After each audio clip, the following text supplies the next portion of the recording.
ओम शांति। सुख में सिमरन न किया, दुख में किया याद। कह कबीर ता दास की कौन सुने फरियाद। सुमिरन सुरत लाई के मुख ते कछु न बोल। बाहर के पट दई के अंतर के पट खोल। माला कर कर में फिरे जिभ फिरे मुख माही। मनहु तो दहु दिसी फिरे यह तो सुमिरन नाही।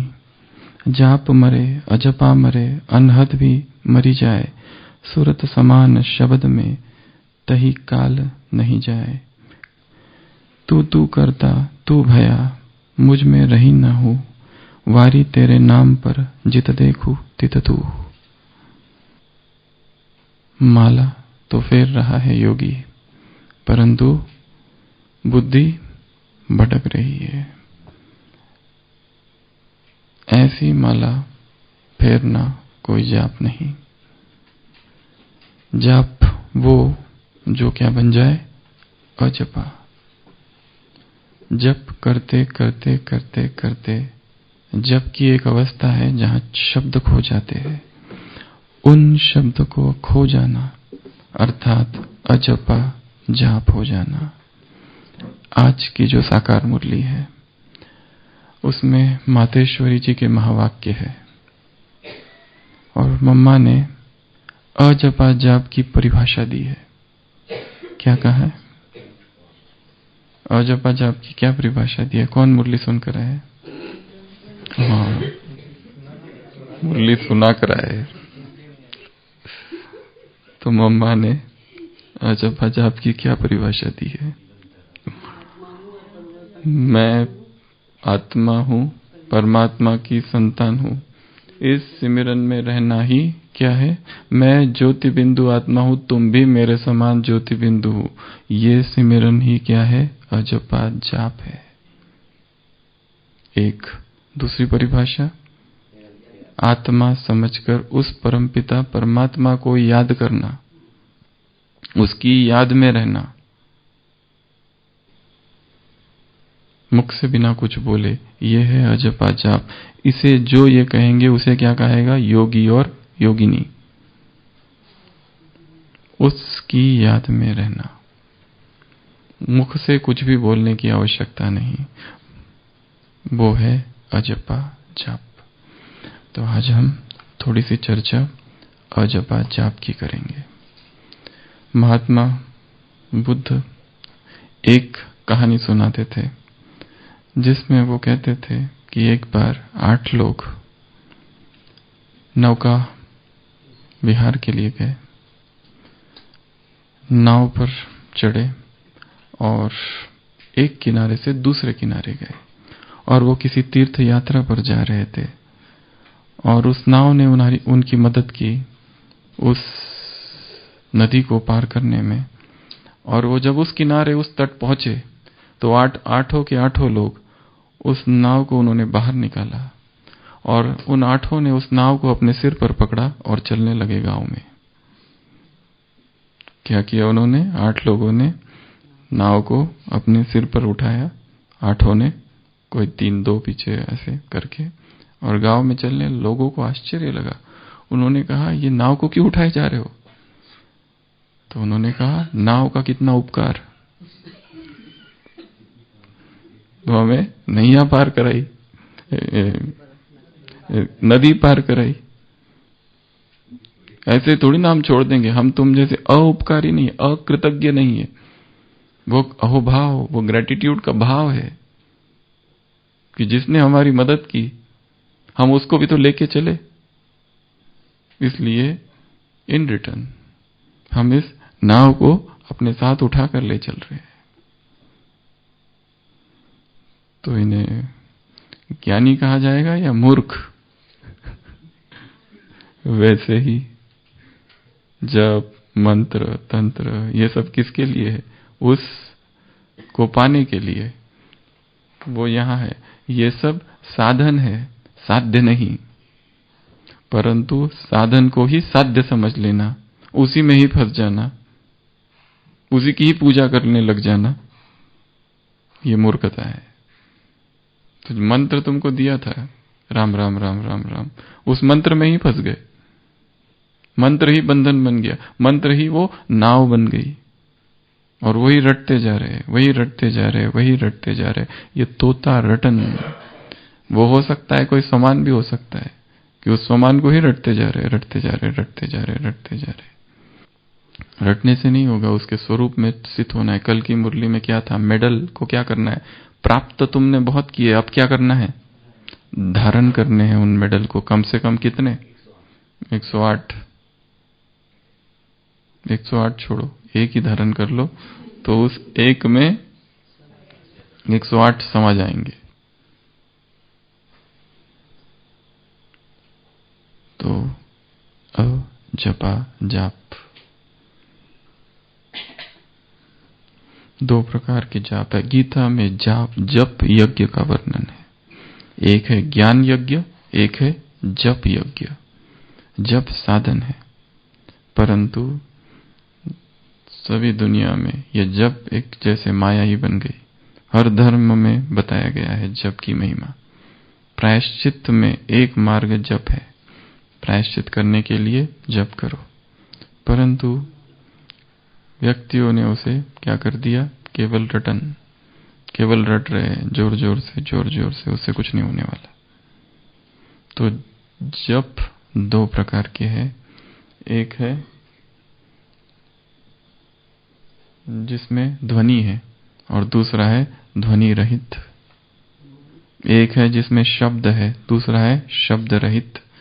नानक ने कई जगह पर अजपा जाप के बारे में कहा है। इसे ही क्रिश्चियनिटी में, बाइबल में द वर्ड कहा है। In the beginning was the word and the word was with God and the word was God.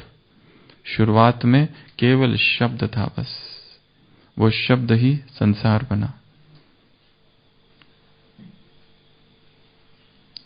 किसी और जगह पर इसी अजपा जाप को सुरति कहा गया है। सुरति अर्थात निरंतर याद। तो अजपा जाप अर्थात शब्द रहित याद, अजपा जाप अर्थात ध्वनि रहित याद, अजपा याद अर्थात साउंडलेस रिमेम्बरेंस, अजपा याद अर्थात साइलेंस, अजपा याद अर्थात सॉलिट्यूड में, एकांत में की हुई याद। उसमें कोई शब्द नहीं है। अजपा याद अर्थात कोई दिखावा नहीं है, कोई आडंबर नहीं है, कोई विशेष मुद्रा नहीं है जिसमें बैठे हुए। निरंतर सहज याद है, स्वरूप है जिसमें। वो बैठकर याद करना, वो याद करना, वो भी एक याद है, परंतु स्वरूप बन जाना अर्थात निरंतर याद है। बिना जपे जप तो हो ही नहीं रहा है, वो जप छूट गए, माला ही छूट गई है। अब निरंतर याद, एक टिक दीपक जल रहा है, वो जो अवस्था है चेतना की, वो है अजपा जाप। इसमें बहुत सारी स्टेप्स बताते हैं। पहले तो साधक जप की माला लेता है और जपना चालू करता है, ठीक है। एक वो है जिसमें मुख से आवाज निकलती है, होठ हिलते हैं। दूसरा जो है जिसमें होठ हिलते हैं पर आवाज नहीं आती है, सेकंड स्टेप। और तीसरा आवाज भी नहीं और होठ भी नहीं हिलते, जबकि ये 3 अवस्था है। एक तो बाबा बाबा बाबा बाबा बाबा बाबा ऐसे याद करना, बाबा बाबा बाबा कुछ करो। दूसरा विस्पर, सरगोशी, विस्पर करना। और तीसरा कुछ भी नहीं करना। फिर तीसरी एक अवस्था है, वो गुंजन, स्वतः ही हो रहा है अंदर, हम कुछ कर नहीं रहे, स्वस्फूर्णा से स्वतः ही गुंजित है वो आवाज या उसकी याद। तो वो जो अवस्था है, आज की मुरली में मम्मा ने कहा, वो है अजपा जाप। तुमको ये अजपा जाप करना है, इससे विकर्म विनाश होंगे। ऐसी निरंतर याद हो तो कैसे करे ये अजपा जाप? अब ये प्रश्न है।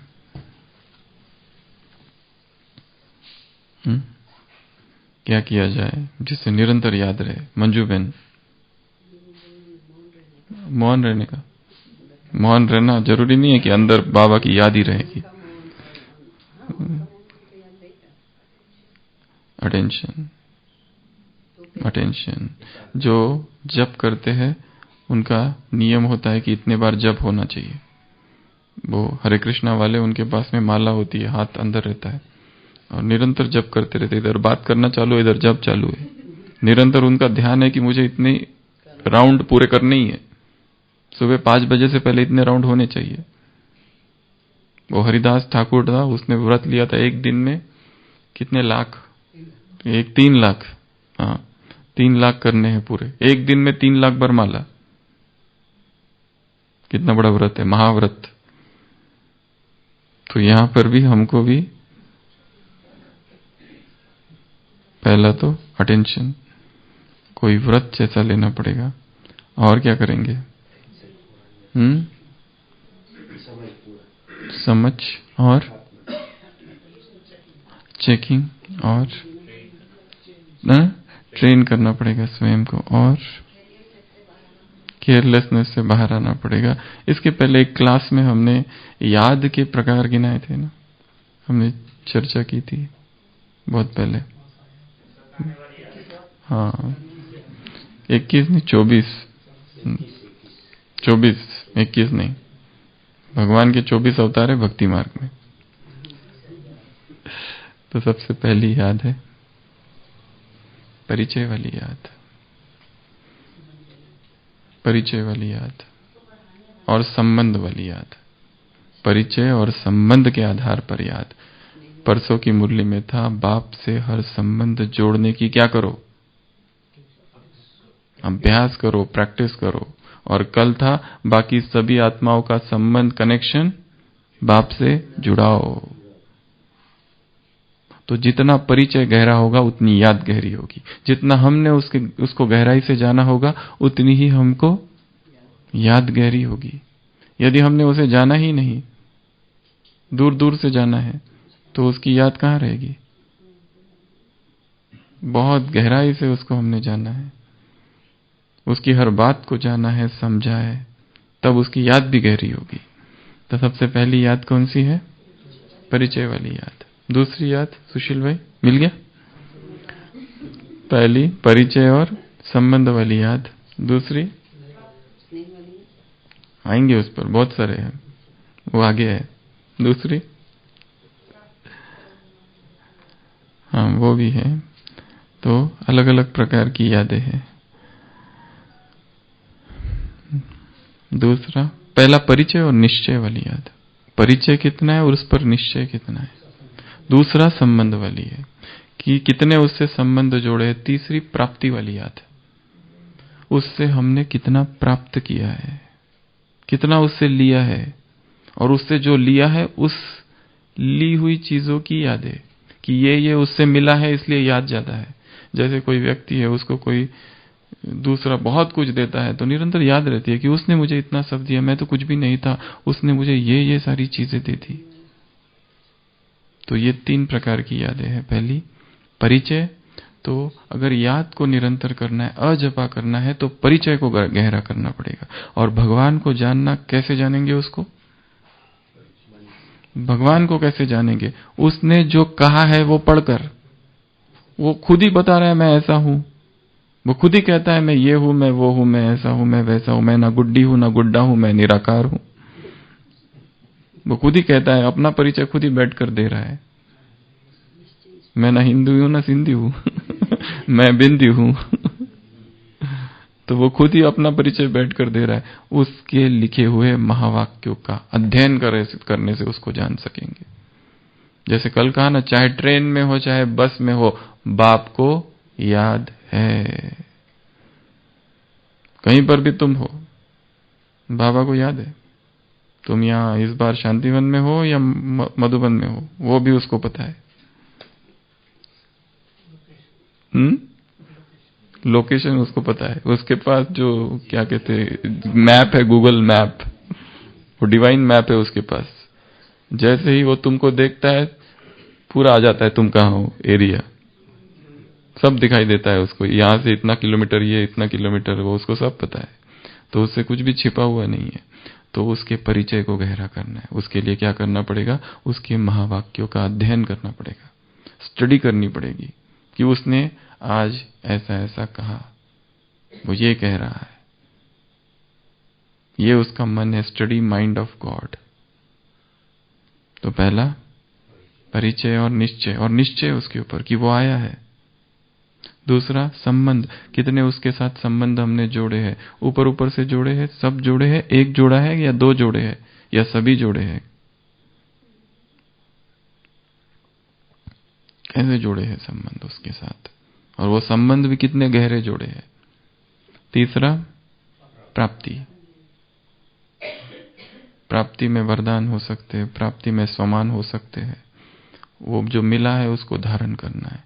ये 3 प्रकार की याद। फिर है चौथी और पांचवी, साथ वाली याद और नशे वाली याद। वो साथ है, उसका साथ निरंतर है, इसके लिए वो याद है। वो साथ साथ ही चल रहा है, और जो साथ चलता है वो तो याद रहता है ना। तो बाबा कहते हैं मैं तुम्हारे साथ चलता हूं, तुम जहां पर भी चले जाओ मैं तुम्हारे साथ हूं, तुम्हें डरने की कोई आवश्यकता नहीं है। ईश्वर अपने साथ है। Your very here is numbered. Christ अपने शिष्यों से कहता है तुम्हारे सिर पर जो बाल है ना वो भी गिने हुए हैं, एक बाल भी कम नहीं होगा, जाओ मैंने गिन के रखे हैं बाल।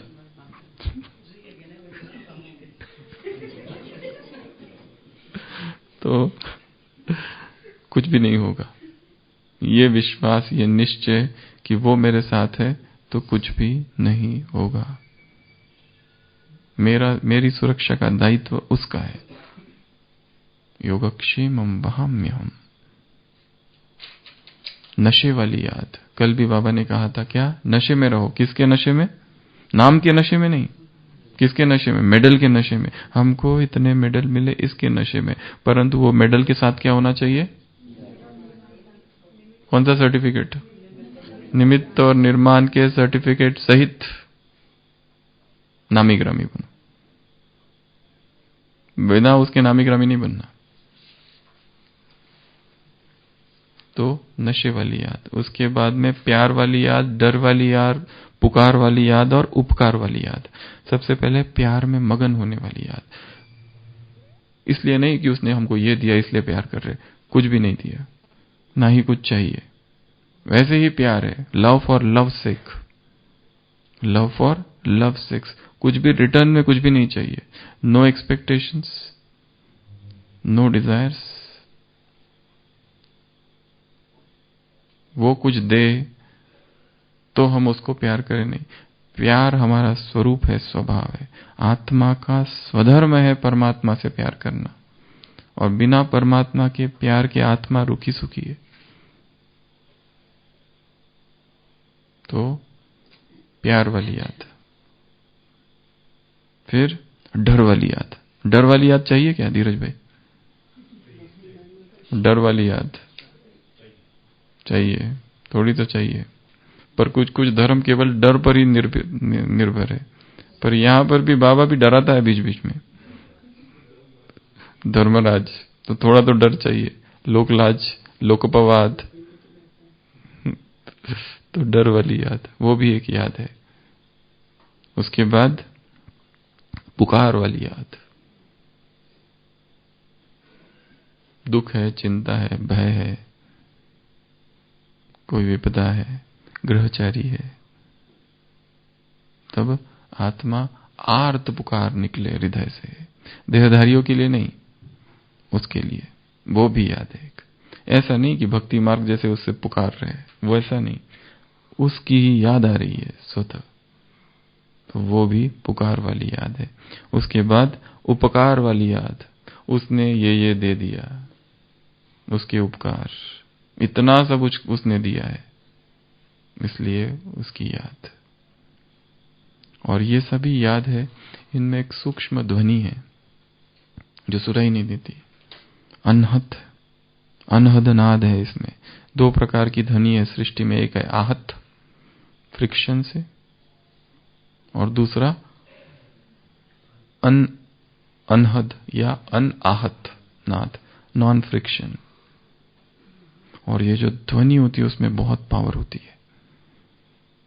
कुछ कुछ मिलिट्रीज में स्टडीज हुई है, उसमें देखा गया एक पुल है जिसमें से ट्रेन गुजर जाती है, कुछ नहीं होता है, पर जब मिलिट्री के लोग लयबद्ध रीति से उससे गुजरते हैं, राइट लेफ्ट लेफ्ट राइट, नहीं राइट लेफ्ट नहीं, क्या करते हैं, राइट लेफ्ट ही बोलते हैं, लेफ्ट राइट, हाँ लेफ्ट राइट लेफ्ट राइट, ऐसे करके जब गुजरते हैं तो उनको इंस्ट्रक्शन दी जाती है कि लयबद्ध होकर नहीं गुजरना है तुमको पुल से, ताल को तोड़ दो, ताल को तोड़ दो और कैसे भी गाओ जाओ, क्योंकि जब वो लयबद्ध होकर लेफ्ट राइट करके गुजरते हैं, एक विशिष्ट ध्वनि उत्पन्न होती है और पुल टूट जाता है, क्योंकि उस साउंड में पावर होती है। इसके लिए जब भी मिलिट्री वाले पुल से गुजरेंगे तो कैसे भी चलो आगे पीछे, लयबद्धता तोड़ दो, क्योंकि ध्वनि में शक्ति है, पावर होती है।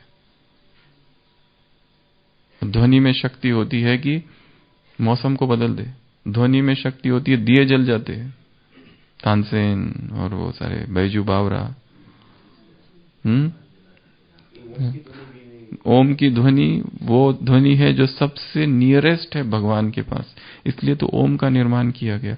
क्यों? क्योंकि उन्होंने देखा कि बाकी सभी जो ध्वनि है आवाज से उत्पन्न होती है, दो चीजें घर्षण करती है, फ्रिक्शन होता है तो आवाज होता है। क्या ऐसा भी कोई आवाज सृष्टि में गूंज रहा है जो बिना घर्षण के, बिना फ्रिक्शन के है? उन्होंने कहा एक आवाज है, और जो सबसे नियरेस्ट जो ध्वनि है ओम वो ध्वनि है।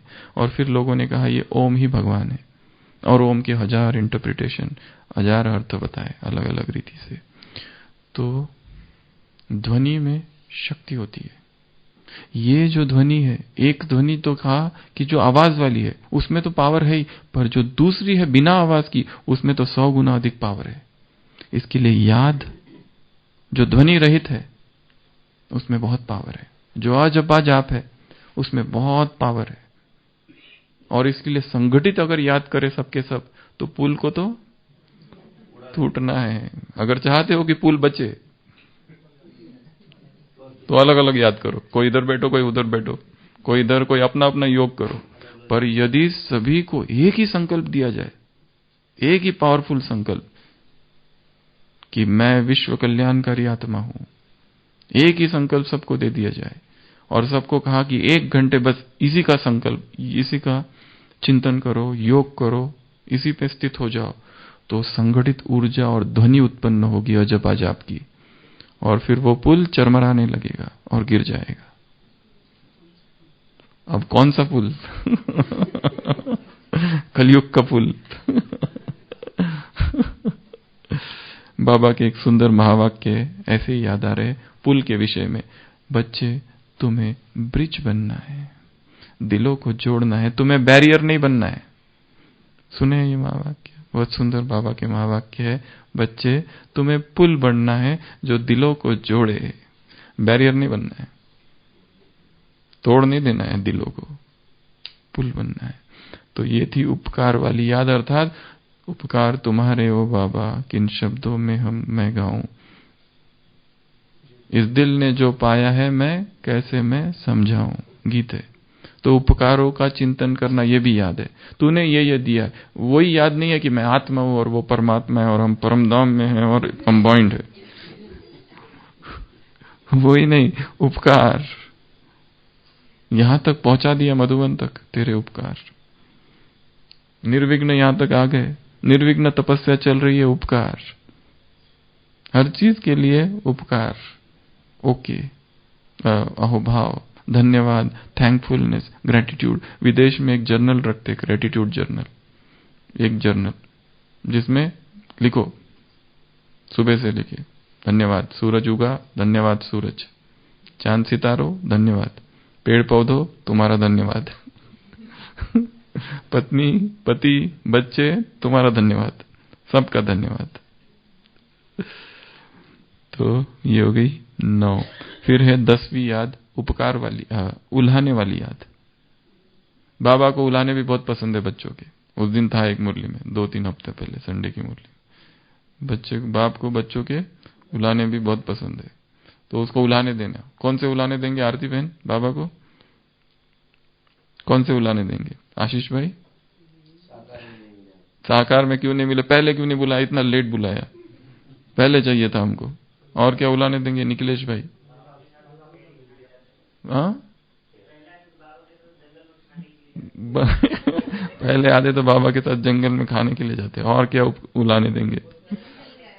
हाँ आप हमको साक्षात्कार भी नहीं कराते, बाकियों को इतने साक्षात्कार करते, फटाफट सबकी रस्सियां खींचते हो। मेरी रस्सी क्यों इतनी ढीली? मेरी भी रस्सी खींचो। और राई बहन बाबा को क्या उलाने देने? अरे नहीं वो नहीं उलाने क्या देने हैं वो बोलो। जल्दी करो और जल्दी आया करो, जल्दी जाया नहीं करो। और विठल भाई क्या उलाने देंगे बाबा को? लेट क्यों मिले तुम? इतने पहले मिलना चाहिए था। और सारी बीमारियां मुझे ही, मेरी बीमारियां ठीक करो, फिर देखो कैसे याद करता हूं। ऐसे याद करूंगा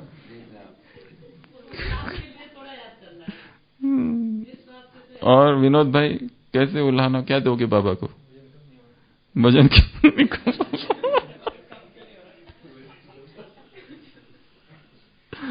तो उलाने भरी याद, उलाने देने हैं बाबा को, थोड़े मीठे मीठे सूक्ष्म। हाँ इतना पुरुषार्थ करते हो फिर भी याद नहीं रहती, क्या करें अब? कहते हो एक तरफ की बहुत सहज है, जब देखो तब। यहाँ तो हठयोगी से भी ज्यादा पुरुषार्थ कर रहे, फिर भी नहीं हो रहा है। तो उल्हाने वाली। फिर उसके बाद झगड़े वाली याद। बाबा से झगड़ा। हॉस्पिटल में एक बहन है, तो उसने बाहर एक बार वो देखा पानी पूरी, ठीक है, बाहर जाते जाते तो एकदम इच्छा हो गई, पर पिए कैसे, खाए कैसे? तो यहाँ बाबा की कुटिया में लेटर लिख दिया, अगर पानी पूरी शाम तक नहीं मिली तो देख लेना फिर। सब्र का बांध टूट जाएगा। बिल्कुल मिलना चाहिए, दैट्स इट। तो झगड़ा करना मिल गया। मिला उसको, उसके बाद ही तो सुना है, अगर नहीं मिला तो सुनाता ही नहीं थे। अभी नहीं है इधर, अभी आईसीयू में ड्यूटी पर है। फिर है पश्चाताप वाली याद, ये भी एक याद है। श्रीमत तोड़ना तो नहीं चाहते थे, टूट गई। उल्लंघन करना तो नहीं चाहते थे, परंतु उल्लंघन हो गया। सूक्ष्म उल्लंघन जब श्रीमत का होगा तब पश्चाताप। पर होना भी चाहिए पश्चाताप, पता भी तो चले कि हमसे पाप हुआ है। यही समझ रहे नहीं हमारा तो कुछ नहीं, सब ठीक है। पश्चाताप की अग्नि भी थोड़ी जलनी चाहिए बीच बीच में, कि नहीं होना चाहिए था, फिर भी हो गया बाबा, पर अगली बार से नहीं होने देंगे। तो यह है पश्चाताप वाली याद। उसके बाद है साधारण याद, हल्की फुल्की याद बनी है, बस ज्यादा नहीं, कोई हल्की सी याद है, हल्की, वो कभी भी छूट सकती है, और जब छूटेगी तब कुछ भी हो सकता है, गारंटी नहीं है। फिर है सताने वाली याद, याद ऐसी आ रही है कि सता रही है, उसकी याद मिस कर रहे हैं उसको, दिन रात खींच रही है उसकी याद। ऐसा लग रहा है कब जाके बाबा के कमरे में जाऊं और बहुत आंसू भी सुबह दूं। फिर है अकारण याद, कोई कारण नहीं है परंतु बिना कारण की याद है और उसकी याद में स्थित है। फिर एक ऑफिशियल याद, ऑफिशियल याद अर्थात अमृत वेला, अनुमाश्याम का योग, ट्रैफिक कंट्रोल, ऑफिशियल बिल्कुल। सब बैठ रहे, नहीं बैठे तो पूछेंगे तुम कहां थे आज, डर जरूर तुमने रात में कुछ गड़बड़ तो की है जो आज दिखे नहीं। और उत्तर भी नहीं हमारे पास देने के लिए, क्या दे, सोच के आना पड़ता है प्लानिंग के साथ कि आज अमृत वेले तो थे नहीं, पूछेंगे लोग तो क्या बताऊं। फिर उसके बाद है सूक्ष्म वतन की याद, और एक है परमधाम की याद। परमधाम की सबसे पावरफुल याद है बीज रूप स्थिति, वो वास्तविक याद है एक्चुअली, अगर देखा जाए तो याद की परिभाषा में वो वास्तविक याद है। फिर है वाचा की याद, बाबा बाबा बाबा मुख से करते रहो, कहा है बाबा ने, बाबा बाबा करना ये भी याद है। माताएं कुछ समझ में नहीं आता है तो मुख से बस बाबा बाबा कहते रहो। माताओं को तो शायद ही पता, पूछो किसी माता को द्वापरी में कितने जन्म होते हैं। द्वापर में उसको शायद नहीं पता होगा। तो कर्म ना याद, कर्म कर रहे दिल या अड्डे, कर्म है परंतु ये याद है ये कर्म किसका है, ये सेवा किसकी है, किसने दी हुई है हमको ये सेवा, किसके लिए ये सेवा कर रहे हैं। ये विशेष सेवा, बाबा ने कहा विशेष सेवा करो कोई, तो वो याद। उसके बाद में सकाश देना भी याद है। जब हम सकाश की अवस्था में दे रहे हैं तो उससे ले रहे और इधर दे रहे, ले रहे और दे रहे, ये भी एक याद है। फिर है स्वप्न वाली याद, स्वप्न में बाबा दिखना, याद है क्या? वो याद ही कहेंगे पर उससे विकर्म विकर्म विनाश नहीं होंगे। हाँ, फिर उसके बाद में है दूसरों को याद दिलाने वाली याद, हमको देखकर दूसरों को याद आ जाए बाबा की। जो भूल गए थे बाबा को वो देखे, अरे बाप रे ऐसा महायोगी बैठा हुआ है बाबा की याद में। जैसे बहुत डिस्टर्ब कोई स्टेज में बाबा के कमरे में प्रवेश करे और कई दिनों से योग लगा नहीं है या किया नहीं है, अचानक घूमते फिरते बाबा के कमरे में आ गया और कोई देख रहा है कोई बाबा की याद में बैठा है, तो उसने कुछ कहा भी नहीं है, ना ही उसको पता है कोई देख रहा है पीछे से, पर उसको देखकर ही याद आ गई, उसको देखकर ही योगी जीवन याद आ गया, उसको देखकर ही पवित्रता जाग गई। ये कितनी बड़ी सेवा है। और 24वां ज्ञान का मनन चिंतन। साकार महावाक्य है बाबा के, एक है बाप को याद करना, दूसरा है बाप के ज्ञान को याद करना। अगला वाक्य है बाप को के ज्ञान को याद करने में ज्यादा फायदा है। बाप को याद करने से भी बाप के ज्ञान को याद करने में ज्यादा फायदा है।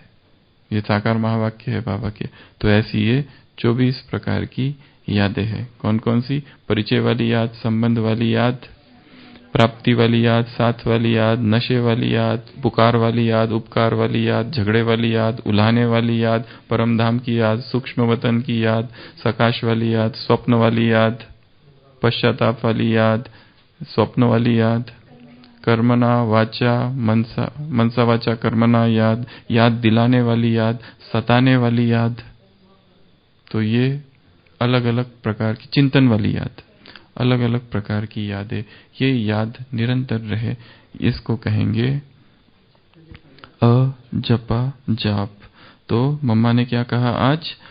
मुझ ज्योति स्वरूप पिता के समान तुम बच्चे भी निराकार स्वरूप में स्थित हो जाओ, इसे ही अजपा जाप कहा जाता है।